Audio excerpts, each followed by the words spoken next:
Hello everyone, welcome to जनित IAS. आइए ZRB 4 test paper को डिस्कस करते हैं। इसमें फर्स्ट क्वेश्चन है इंडिया इनोवेशन इंडेक्स 2021। इसके संदर्भ में आपसे प्रश्न पूछा गया है कि कौन सा राज्य प्रथम स्थान पर रहा है। तो भारत में कर्नाटक राज्य इंडिया इनोवेशन इंडेक्स 2021 में प्रथम स्थान पर है। ये तो इस प्रश्न का आंसर हो गया। अब आइए चर्चा करते हैं इंडिया इनोवेशन इंडेक्स से रिलेटेड और क्या क्या प्रश्न आपसे पूछे जा सकते हैं। पहला कि ये इंडेक्स इंडिया इनोवेशन इंडेक्स किसके द्वारा जारी किया जाता है, तो आपका आंसर होगा नीति आयोग। भारत में नीति आयोग के द्वारा, जो योजना आयोग का उत्तराधिकारी है, उसके द्वारा जारी किया जाता है। इस साल जो इंडेक्स जारी होता है वो 3 कैटेगरी में होता है। पहला, राज्यों की एक लिस्ट बनाई जाती है। पूर्वोत्तर के और पहाड़ी राज्यों की एक अलग लिस्ट बनती है जिसमें प्रथम स्थान पर मणिपुर है। और तीसरी एक लिस्ट बनती है केंद्र शासित प्रदेशों की, जिसमें चंडीगढ़ प्रथम स्थान पर है। तो अगर आपसे पूछेगा राज्य तो आप कहोगे कर्नाटक। अगर आपसे कहेगा पूर्वोत्तर या पहाड़ी के राज्यों में प्रथम स्थान पर, तो मणिपुर। अगर आपसे कहेगा केंद्र शासित प्रदेश कौन सा प्रथम स्थान पर है, चंडीगढ़ है। इसके साथ ही आपको ये भी ध्यान रखना है, जो ये इंडेक्स तैयार होता है वो 7 तरीके के आधार पर 7 स्तंभ हैं, 7 पिलर हैं, यानी मानक हैं, जिनके आधार पे नवाचार सूचकांक को रेडी किया जाता है। जिसमें पहला ह्यूमन कैपिटल है, मानव पूंजी। दूसरा इन्वेस्टमेंट है, यानी कि निवेश को स्थान दिया गया है। तीसरा है कितने आपके पास नॉलेज वर्कर्स हैं, नॉलेज वर्कर्स को भी इसमें जगह दिया गया है कि कितने आपके पास में नॉलेज वाले वर्कर्स अवेलेबल हैं। चौथा, इसमें बिजनेस एनवायरनमेंट के बारे में बात की गई है कि व्यापारिक वातावरण। जो पांचवा दिया गया है वो सुरक्षा, सेफ्टी एंड लीगल एनवायरनमेंट, ये 5 नंबर पे है। छठे नंबर पे दिया गया है कितना आप जो है नॉलेज आउटपुट ले रहे हैं। और सातवां है ज्ञान का प्रसार कितना है, नॉलेज का डिफ्यूजन कितना हो रहा है। तो इन 7 पैरामीटर्स के आधार पर इंडिया इनोवेशन इंडेक्स तैयार होता है। आपसे एक प्रश्न ये भी पूछ सकता है कि इसमें कौन कौन से वो पिलर हैं जिनके आधार पे इंडिया इनोवेशन इंडेक्स तैयार होता है। तो आप कहेंगे कि मानव पूंजी, निवेश, हमारे पास कितने नॉलेज वर्कर्स हैं, उसके अलावा बिजनेस एनवायरनमेंट कितना है, सेफ्टी एंड लीगल एनवायरनमेंट कैसा है, नॉलेज आउटपुट क्या है और नॉलेज का डिफ्यूजन, ज्ञान का प्रसार, इन 7 आधारों पर। अब आइए दूसरे प्रश्न की चर्चा करते हैं। विश्व प्रेस स्वतंत्रता सूचकांक 2022 में भारत की रैंकिंग क्या है। भारत की रैंकिंग इसमें इस वर्ष 150 पे है आउट ऑफ 180। 180 देशों के बीच में भारत की जो रैंकिंग है वो 150 पर है। लास्ट ईयर 142 पे थी, लगभग 8 पोजीशन हम नीचे चले गए हैं। यह है प्रेस स्वतंत्रता सूचकांक 2022। तो पहला प्रश्न तो आपका ये हो गया कि हमारी रैंकिंग, भारत की रैंकिंग क्या है। दूसरा प्रश्न है कि कौन सबसे फर्स्ट नंबर पे है, तो नॉर्वे फर्स्ट नंबर पे है। नॉर्वे है इसमें फर्स्ट पर, और एकदम लास्ट में है उत्तर कोरिया प्रेस स्वतंत्रता सूचकांक पे।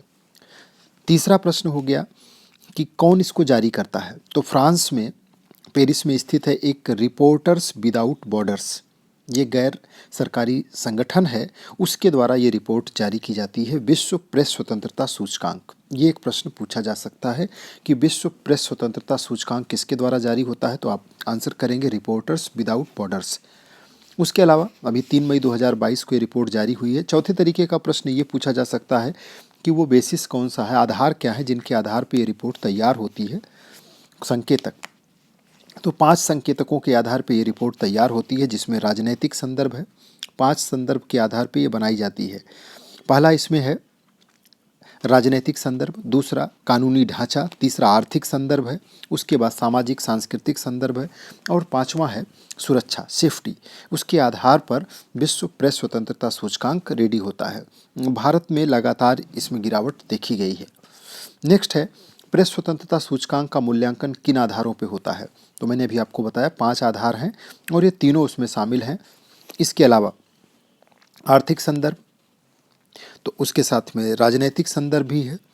आर्थिक संदर्भ, राजनैतिक संदर्भ, कानूनी ढांचा, सुरक्षा और सामाजिक सांस्कृतिक संदर्भ, आंसर यहाँ पे आपका सारा सही हो जाएगा।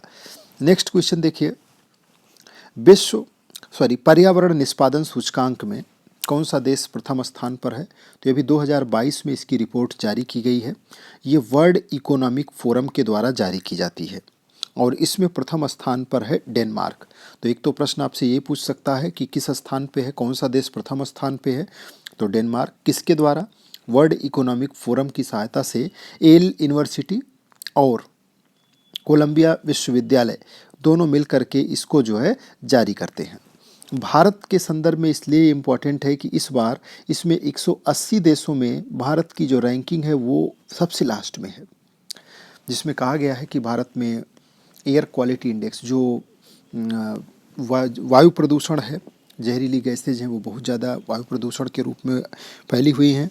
दूसरा, भारत में कार्बन उत्सर्जन में लगातार वृद्धि है और जिस वजह से ये रैंक सबसे नीचे भारत की चली गई है। सबसे पहले नंबर पर इसमें जो देश है वो डेनमार्क है और मानक, इसके 3 मानक हैं जिनके आधार पर ये रिपोर्ट जारी होती है: वायु प्रदूषण, पेयजल गुणवत्ता और वृक्षारोपण, वृक्षादित क्षेत्र कितना है। नेक्स्ट है क्वेश्चन, ग्लोबल पीस इंडेक्स 2022 में भारत का स्थान क्या है? तो भारत को 135वां स्थान मिला है आउट ऑफ 163 कंट्रीज। 163 देशों में भारत को ग्लोबल पीस इंडेक्स में 135वां स्थान मिला है। ये रिपोर्ट जारी की जाती है सिडनी स्थित institute for economic and peace के द्वारा। इम्पॉर्टेंट है, किसके द्वारा जारी होती है आपको ये पता होना चाहिए। इन सारे क्वेश्चनों में भारत की रैंकिंग, वर्ल्ड में कौन सा पहले नंबर पे है, कौन सा लास्ट नंबर पे है, रिपोर्ट किसके द्वारा जारी होती है, ये 4 चीज़ें आपको बिल्कुल क्लियर रखना है। तो वर्ल्ड ग्लोबल पीस इंडेक्स ये सिडनी स्थित institute for economic and peace के द्वारा जारी होती है। भारत की रैंकिंग 135 है। आइसलैंड इसमें प्रथम स्थान पर है और सबसे लास्ट स्थान पीस में अफगानिस्तान का है जो 163वें नंबर पे है। नेक्स्ट है इंडिया इनोवेशन इंडेक्स, निम्न में से कौन से आधार है? तो अभी मैंने इंडिया इनोवेशन इंडेक्स के आपको 7 आधार बताए और उसी में मानव पूंजी शामिल है, कानूनी वातावरण, ज्ञान का प्रसार, ये सारे इसमें शामिल हो जाएंगे। आंसर आपका डी होगा। नेक्स्ट क्वेश्चन है, इनोवेशन सूचकांक 2021 में पूर्वोत्तर और पहाड़ी राज्यों की श्रेणी में कौन सा? तो मणिपुर। राज्यों में कर्नाटक प्रथम पे है, पूर्वोत्तर और पहाड़ी राज्यों में मणिपुर है, केंद्र शासित प्रदेशों में चंडीगढ़ है। विश्व प्रेस स्वतंत्रता सूचकांक में कौन सा देश पहले नंबर पे है? तो अभी आपको बताया गया, सेकंड वाले क्वेश्चन में ही मैंने चर्चा कर लिया, नॉर्वे। पहला ब्लू बॉन्ड कब जारी किया गया था? 2018 में। 2018 में सेशेल्स देश के द्वारा, हिंद महासागर में स्थित एक देश है सेशेल्स, इसके द्वारा पहला ब्लू बॉन्ड जारी किया गया।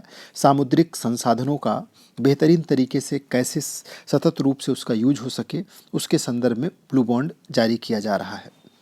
ऐसे देशों के द्वारा जिनकी सीमाएं समुद्र से लग रही हैं, जिनको ग्लोबल वार्मिंग से खतरा है, तो वैसे देश अपने लिए फंड इकट्ठा कर रहे हैं ब्लू बॉन्ड के जरिए कि अपने समुद्रिक संसाधनों का वो बेहतरीन उपयोग कैसे कर सकते हैं, कैसे करें। अगला है ब्लू बॉन्ड और ग्रीन बॉन्ड, दोनों के संदर्भ में। तो ब्लू बॉन्ड हो गया सामुद्रिक संसाधनों के संदर्भ में है, जबकि ग्रीन बॉन्ड पर्यावरणीय संरक्षण, उत्सर्जन में कमी, सतत विकास को ध्यान में रख करके, संपोषणीय विकास को ध्यान में रख करके किया जाने वाला ये बॉन्ड है जिसके लिए फंड इकट्ठा किया जाता है।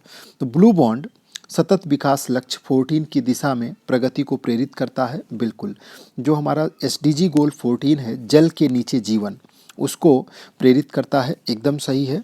ब्लू बॉन्ड सरकारी और निजी दोनों स्रोतों से निवेश प्राप्त कर सकता है।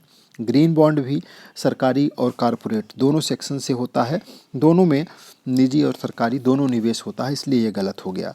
सेशेल्स विश्व का पहला है जिसने ग्रीन बॉन्ड नहीं, जिसने जारी किया है ब्लू बॉन्ड। और पहला ग्रीन बॉन्ड जारी किया है यूरोपीय बैंकों ने, यूरोपीय संघ का जो बैंक है उसके द्वारा, विश्व बैंक के द्वारा दुनिया का 2007 में ग्रीन बॉन्ड जारी किया गया था। तो ये भी गलत हो जाएगा। आपका आंसर क्या हो जाएगा? फर्स्ट। तो ये पेपर नंबर 4 था JRB का। जो इंडेक्स हैं अलग अलग सेगमेंट में, चाहे वो इनोवेशन से है, प्रेस स्वतंत्रता सूचकांक है, पर्यावरण निष्पादन सूचकांक, यहाँ से फ्रीक्वेंटली क्वेश्चंस पूछे जाते हैं। और क्वेश्चनों का जो दायरा है, जिस तरीके से मैंने आपके सामने भी डिस्कस किया, इसी तरीके के क्वेश्चंस इन सेगमेंट से होते हैं। थोड़ी सी अगर मेहनत किया जाए तो यहाँ से क्वेश्चंस को 100% सही किया जा सकता है और ये आपके लिए बिल्कुल ईजी जोन साबित होगा।